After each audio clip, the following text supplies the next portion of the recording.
Welcome everyone to the universal continuum of Castlevania.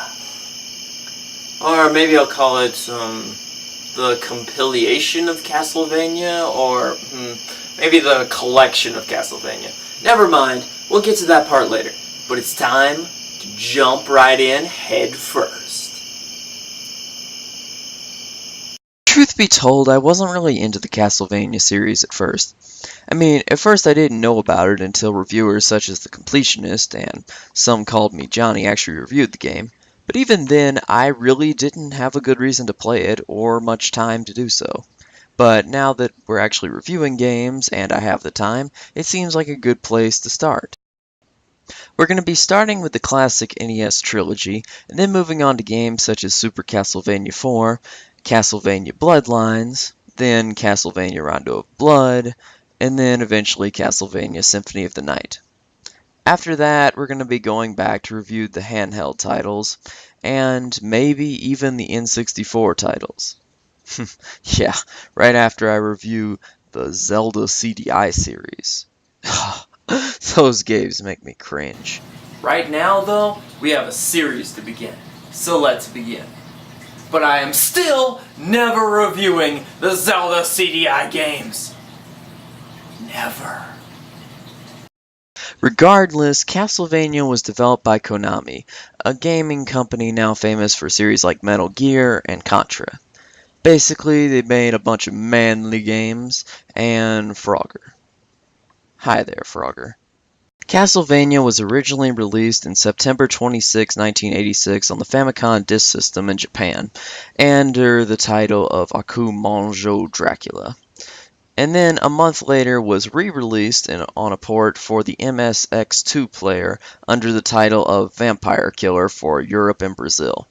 But then a year later actually received some real attention when it was released on the NES in North America under the title of Castlevania. That just goes to show if you want a game to be popular, release it in America ASAP. But I've spent enough time dawdling. Let's actually get to reviewing this game.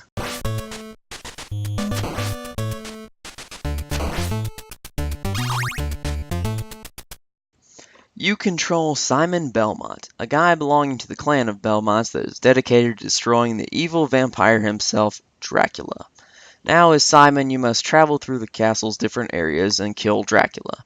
For the story, that's about it. Simple, but also difficult and dangerous.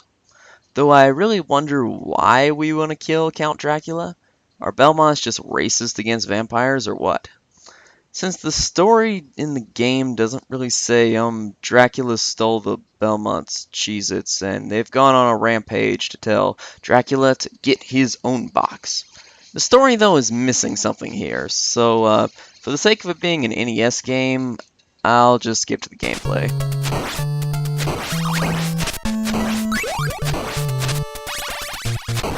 Upon pressing start, you enter the castle and the adventure begins. You control Simon with the D-pad, jump with the A button, and use the B button to attack with the trusty whip/flail, aka the Vampire Killer. And yes, there is no run button, so you're stuck trotting around all the time, whether you like it or not. Yes, it is called the Belmont Strut, but as I said, trotting around the entire time. Jumping is pretty simple, but unlike characters such as Mario or Sonic, Simon can't control his jumps in midair. So when you make a jump, you're going in that direction until you hit solid ground, leading to a lot of frustrating deaths. Come on! Then there's that whip attack that can be done in a total of one direction, which is straight in front of you. Which I don't really mind as long as the level design fits with that, which I'll talk more about later. Simon also has a health meter and an enemy health meter. The health meter acts like any other health meter in gaming history, and the enemy health meter acts for the boss in the area. Also, there is a slot for a sub-weapon, an ammo count, and a life number. You can score extra lives rarely by collecting enough points for your meaningless score, and get a sub-weapon by whipping the hell out of the candles that are on nearly every wall in the entire game. Speaking of sub-weapons, they come in 5 different varieties, including the dagger, the axe, The boomerang looks more like a cross, the stopwatch, and the firebomb. It looks more like holy water. I'm guessing it's religious censorship or something to avoid lawsuits, so I don't know. But I'll be referring to the weapons, though, by their uncensored religious name, so, deal with it. The weapons, though, are pretty self-explanatory. With the dagger, you throw a dagger. With the axe, you throw an axe. With the boomerang, you throw a boomerang. But with the stopwatch, you actually stop time, allowing you to easily whip enemies to death. And with the holy water, oh boy, the holy water. The holy water stops enemies dead in their tracks so they can't move, allowing you to whip them to death easily, including death himself. Go down, go down, go down. Booyah! Yeah. Also, you can get the invulnerability potion, which does just that, and the crucifix, or holy cross, or whatever it's called, that wipes out all enemies on the screen. As soon as you see these items, make sure you pick them up. The main problem with sub-weapons, though, is that you activate them by holding up and pressing the attack button. I often find myself using a sub-weapon when I didn't mean to, or facing the wrong way because of that. I wish we could just hold all the sub-weapons at once as well, Mega Man style, but maybe that would make the game too easy. While you have a weapon, though, you can collect a double shot and triple shot, dealing more damage faster. The only problem is, you lose this whenever you die. If you mistime your jump once or get hit with mid-air knockback in NES days, say goodbye to your triple shot holy water. The same thing happens when you pick up a sub-weapon. You lose the last one that you had too, with no way to get it back. This can be incredibly aggravating. Well, at least Simon has a health meter. It's better than like Mario, ain't it? Well, this is true, but there's a problem because no enemy deals less than 2 points of damage, so you're always taking more than at least 1 point of health, which can be irritating. But how hard could it be? I mean, you get health all the time with all them hearts. Well, that's also a valid point, whoever you are, but think about it, because the hearts aren't health. They act as ammunition for your sub-weapons. Each sub-weapon consumes 1 heart per use, except the stopwatch that consumes 5. To restore health, though, you have to eat pot roast in a wall. The manual says that this pot roast is really a pork chop, but I'm sticking with pot roast. Eating food in a wall, though, doesn't seem like a very wise choice in my opinion, but I'm sure Simon's starving after Dracula raided his fridge upon resurrection and stole his Cheez-Its, but still, indigestion is coming. Beware, Simon. Problem is that pot roast is incredibly rare, making the adventure a lot more challenging.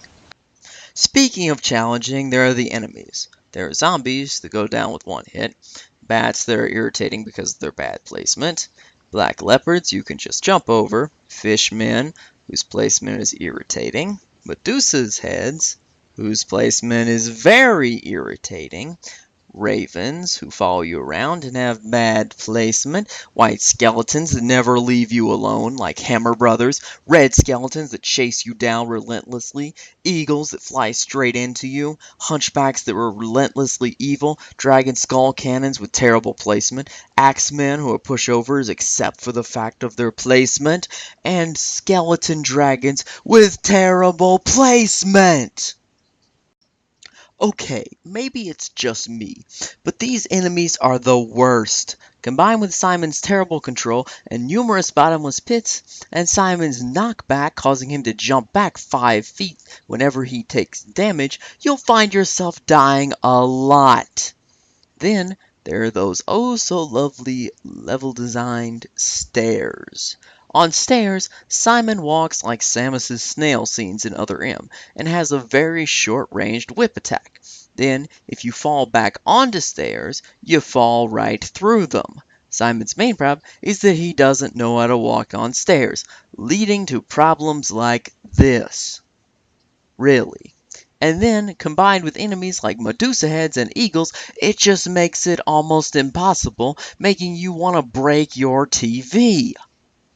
At the end of each level, you must fight a boss, with the final one being Dracula, and after each boss fight, collect the red orb that's dropped, and move on to the next stage. Except for Dracula, each one can easily be destroyed by spamming the holy water at them before they can attack. The Bat's easy, Queen Medusa's easy, mummies are easy, Igor and Frankenstein are easy, and death, too, is easy. If you can keep your triple shot holy water throughout every level, the bosses should be no problem at all. Then there's Dracula himself. Dracula spam teleports and shoots fireballs that really hurt. But you can only attack his head, which is really difficult. During this fight though, you'll probably get a game over, but luckily you'll begin at the bottom of the grand staircase, unlike all the other levels where you have to replay the entire level over again. After hitting Dracula enough though, you'll decapitate him, and the second fight begins against the giant man-bat thing, which is a pushover with the holy water. Then, after collecting the last red orb, the game ends. The castle crumbles and the credits roll. The credits are actually really not funny parodies of actors in the horror industry. Probably like Metal Gear Solid, they thought that it wouldn't succeed, so did this instead. Personally, I don't really care, but I do care though that the gameplay is finally over.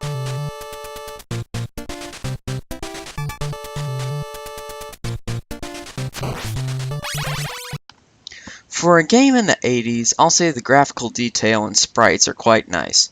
The color scheme though is a bit too orange and gray based with little vibrant colors present in this thing.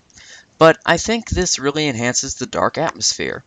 Then there's the music. Without a doubt, this is the best feature in the entire game. Almost every theme is catchy and works well with the environment. Of course, making our own music would be quite useless here, so... Simon says stop killing me. You ain't my boss, buddy. Oh. Now, after whatever that was in the last scene, it's time for that oh so lovely score. So yeah, I'm giving the game a score. I have to say, for the story, the game does an okay job. I mean, it's Kill Dracula. For an NES story, that's pretty good. So, it's missing something though. I mean, if you think about it, it's just Kill Dracula. There's no reason why. There's no deep, cool plot detail in there. It's just Kill Dracula. So, I'm going to give the game a 22 out of 30. I mean, it's an interesting idea, and it's fun to go kill Dracula, but it's really not where it needs to be a really good game. Then there's the environment. The environment is the best thing in the entire game. It's all like, woo, wow, woo, pff. The environment is so awesome. I feel like I am there. I can hear those great themes like Bloody Tears and Vampire Killer. They're all so great. It's just something you have to experience. If you're going to play the game, at least play it for the music alone and the environments that really make you feel like you're there. They just do such a good job. So I'm going to give it a 29 out of 30. Definitely a good reason to play the game, or at least listen to the soundtrack on YouTube. Then there's the gameplay. In terms of gameplay, it's pretty basic for an NES platformer, but some things such as Simon's controls and knockback and, well, badly placed enemies, I mean really, these things like ruin parts of the experience for me. It's kind of sad to say, but really they ruin it. There are some good parts about the game, and if you've played the game before, then you'll probably do pretty well. But for newbies, this game just slaps you in the face and then breaks your neck. It makes you die 50 times before you get through an area correctly.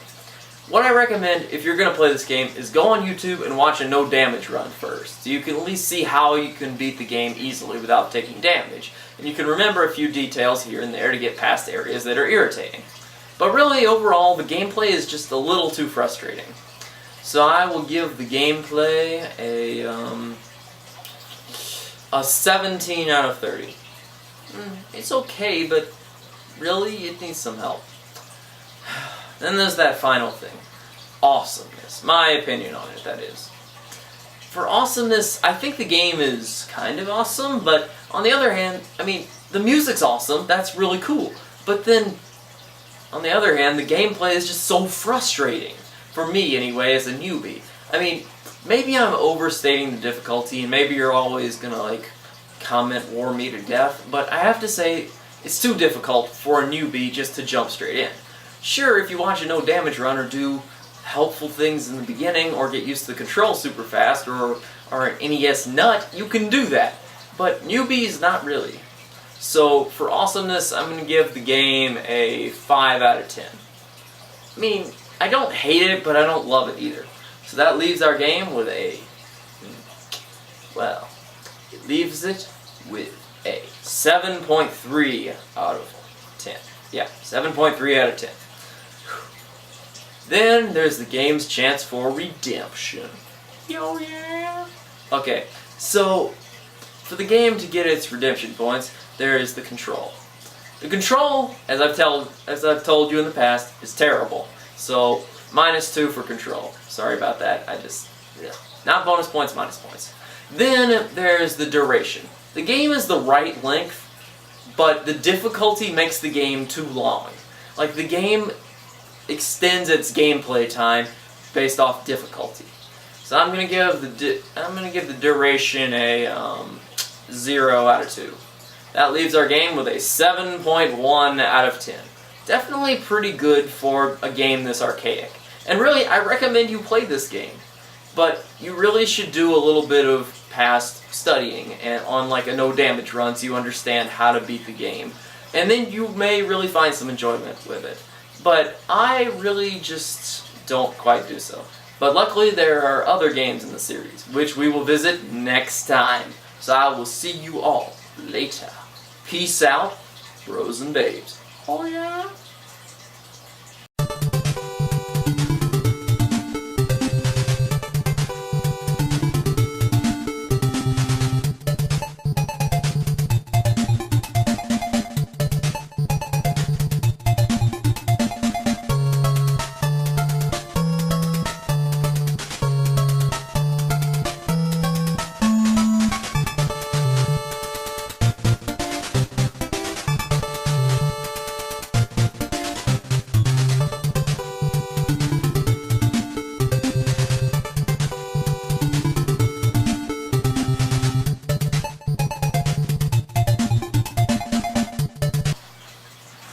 Somber reflection.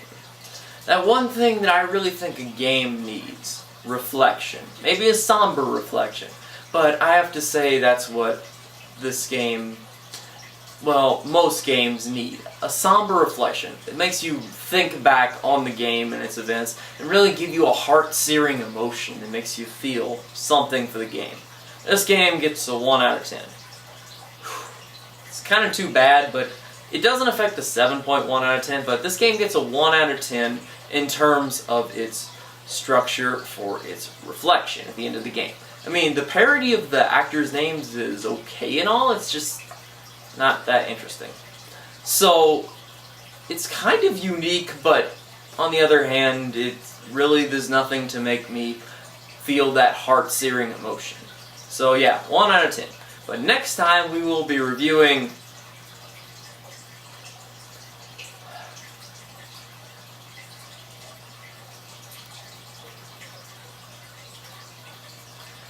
Castlevania 2, Simon's Quest. Really gonna have to prepare for this adventure. I will see you guys then. Whoop-ah!